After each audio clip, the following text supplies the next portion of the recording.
Bonjour à tous, c'est Pierre-Marie, bienvenue dans French by Ear, Fransogo no Kikitori, pour un podcast niveau intermédiaire.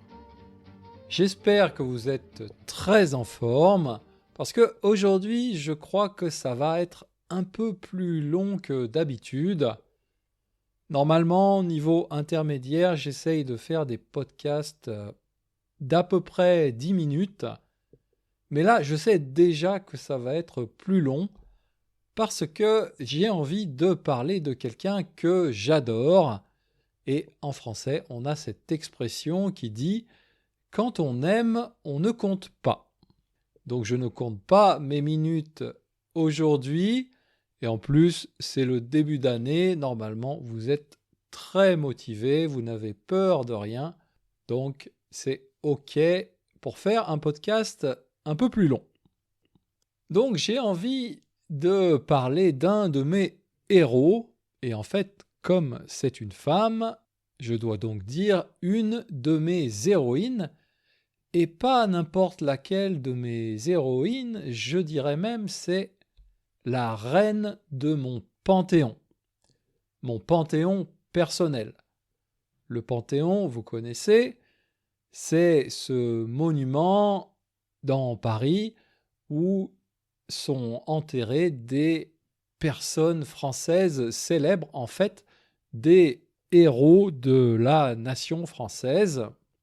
Alors, par exemple, dans le Panthéon à Paris, sont enterrés Alexandre Dumas, Victor Hugo, Louis Braille, l'inventeur de l'alphabet Braille pour les aveugles, mais aussi Pierre et Marie Curie ou plus récemment Simone Veil. Donc ça, c'est le panthéon national, mais chaque personne a son panthéon personnel.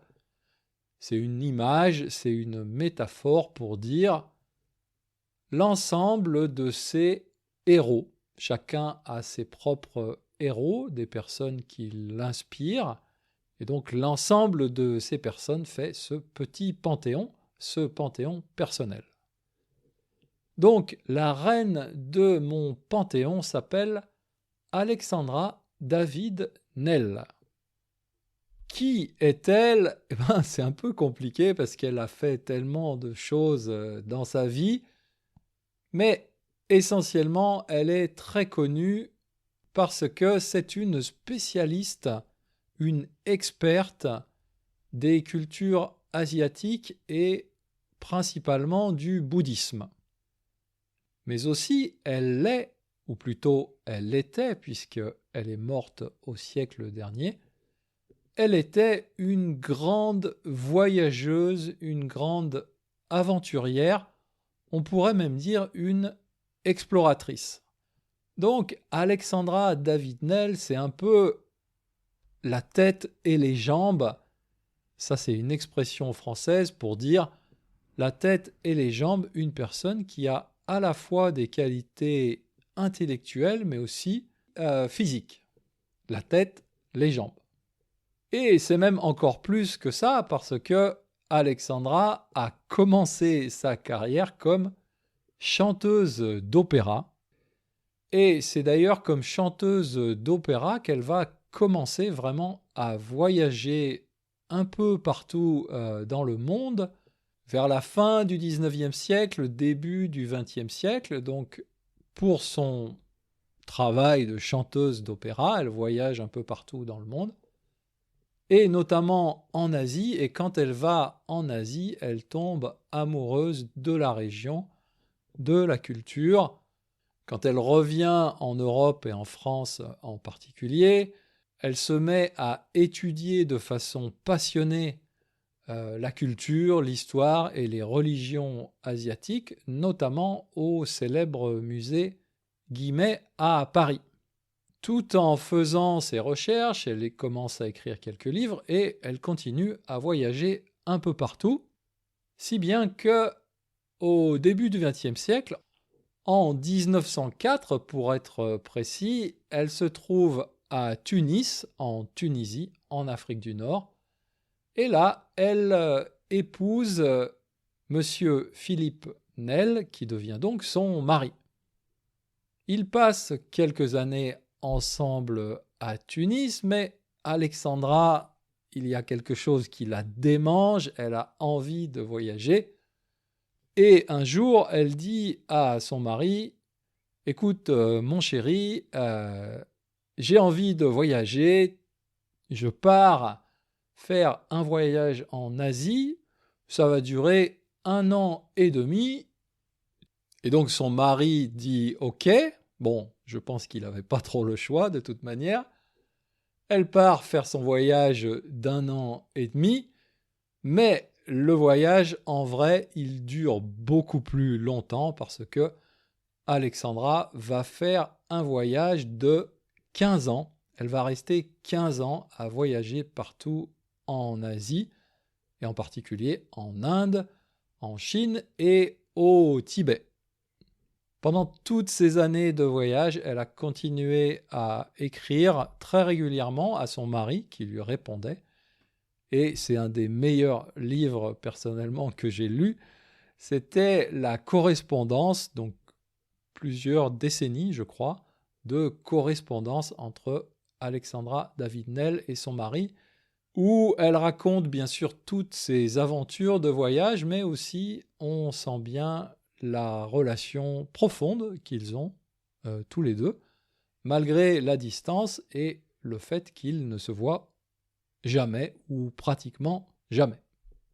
Bref, pendant ce voyage de 15 ans, il y a un voyage en particulier pour lequel Alexandra est devenue très célèbre, puisque en 1924, elle est la première femme occidentale à rentrer dans Lhasa, la capitale du Tibet. Alors, pour arriver jusqu'à Lhasa, ça n'a pas été une partie de plaisir, parce que d'abord, à cette époque, il était interdit aux étrangers de rentrer au Tibet. Et donc, Alexandra a fait ce voyage à pied, donc un voyage de un peu plus de 2000 km qui a duré plusieurs mois. Elle est partie, elle a fait ce voyage avec son fils adoptif, puisqu'elle avait adopté un fils en Asie. Et tous les deux, comme c'était interdit aux étrangers de rentrer au Tibet, ils ont fait ce voyage en se déguisant. Alexandra était déguisée en mendiante pour pouvoir passer inaperçue pour que personne ne voie qu'elle était étrangère. Et bien sûr, comme ils voyagent déguisés en mendiants, eh bien, ils sont partis, ils ont fait ce voyage très long, très difficile, parce qu'il faut traverser plusieurs montagnes.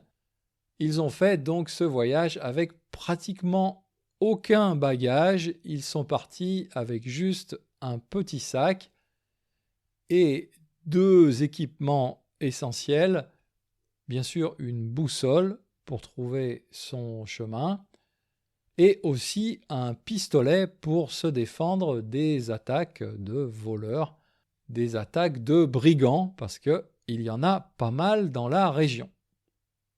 Et donc c'est un voyage très difficile, très éprouvant, parce que leur équipement est léger, bien sûr, il n'y a pas à l'époque de vêtements Gore-Tex, ce sont des vêtements chauds, bien sûr, mais très simples, ils n'ont pas de tente, ils dorment souvent dehors, ils marchent souvent la nuit pour ne pas se faire voir. Chaque jour, il faut trouver de quoi faire un feu, chaque jour, il faut trouver de quoi manger, il y a la neige, le froid, l'altitude, etc. Un voyage donc extrêmement difficile, mais au bout de 4 mois, ils arrivent enfin tous les deux à Lhasa, capitale du Tibet, qui était le but de leur voyage. Et en plus, vous n'avez peut-être pas calculé avec les dates, mais au moment où Alexandra fait ce voyage extraordinaire, elle a quand même déjà 56 ans. Bref, après ce voyage, elle revient en Europe et c'est une véritable star. Elle fait la couverture des journaux, non seulement en France, mais aussi en Angleterre, aux États-Unis. Elle est très célèbre, c'est une star, c'est la première femme occidentale à être entrée dans l'ASA. Elle va écrire un livre sur cette aventure qui s'appelle Voyage d'une Parisienne à Lhasa et que je viens de lire pour la deuxième fois de ma vie. C'est pour ça que je fais ce podcast aujourd'hui. Et bien sûr, ce livre a aussi connu beaucoup de succès un peu partout dans le monde. Alors bien sûr, j'adore Alexandra parce qu'il y a son savoir, ses connaissances intellectuelles, et puis il y a ses exploits, ses aventures, tout ce qu'elle a fait. Mais comme souvent avec nos héros, ce ne sont pas seulement leurs actions, mais c'est aussi leur personnalité qui fait que, eh bien, justement, ils deviennent nos héros. Alors, qu'est-ce qui me plaît? Quels sont les traits de personnalité qui me plaisent beaucoup chez Alexandra David-Néel? Eh bien, d'abord, et ça peut-être c'est quelque chose de très français, pour Alexandra, c'est pas parce que quelque chose est interdit qu'elle ne va pas le faire. Il est interdit d'entrer au Tibet. Elle avait déjà essayé quelques années avant, elle s'était fait attraper par la police. C'est interdit de rentrer au Tibet, mais elle, Alexandra, elle a décidé qu'elle irait au Tibet et donc elle fait cette deuxième tentative réussie. Donc, pour elle, l'interdit, c'est quand même quelque chose d'assez relatif. J'aime bien cette idée. Elle a aussi beaucoup d'humour, énormément d'humour, et on s'en rend compte en lisant ce livre. Et souvent d'ailleurs, c'est un humour très français, avec beaucoup de second degré. Par exemple, à un moment de cette aventure, elle veut emmener son fils adoptif avec elle pour escalader une montagne.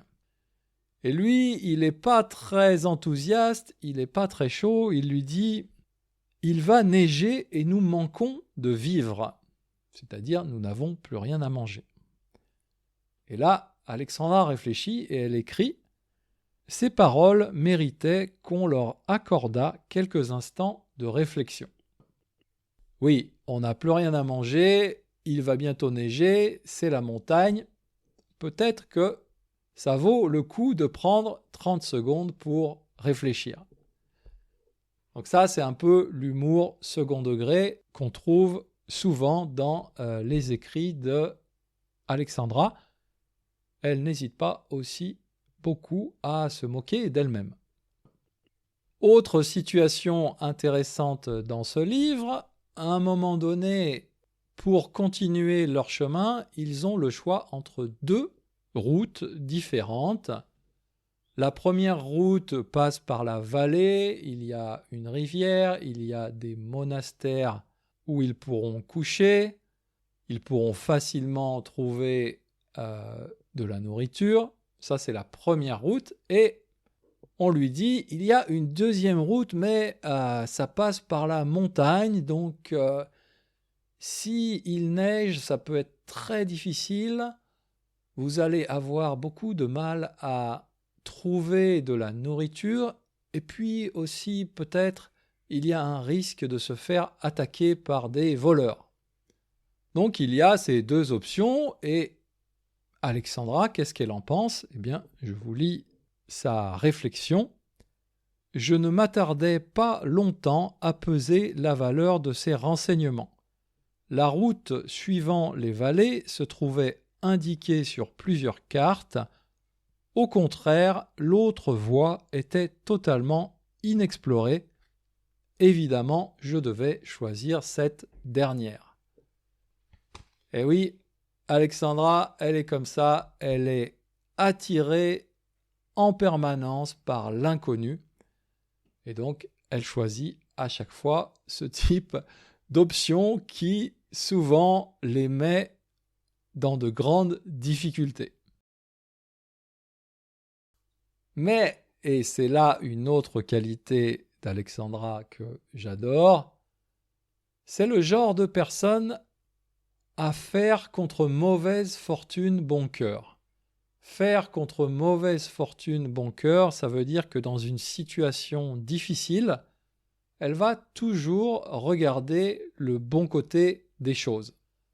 Par exemple, de temps en temps, dans leur longue marche, ils ont la chance de pouvoir dormir chez des habitants, mais souvent ce sont des habitations très pauvres, les gens sont très pauvres, les logements sont très sales, extrêmement sales, et elle explique à un moment qu'elle est vraiment dégoûtée de devoir partager la même nourriture dans la même marmite avec tous ces gens très sales, mais elle voit le bon côté des choses et elle se dit c'est quand même une expérience unique, je peux documenter, je peux avoir ces expériences vraies auprès d'habitants pauvres de ces régions, donc elle voit tout de suite le côté un peu sociologique et documentaire, on va dire. Donc, elle voit toujours le verre à moitié plein et non pas le verre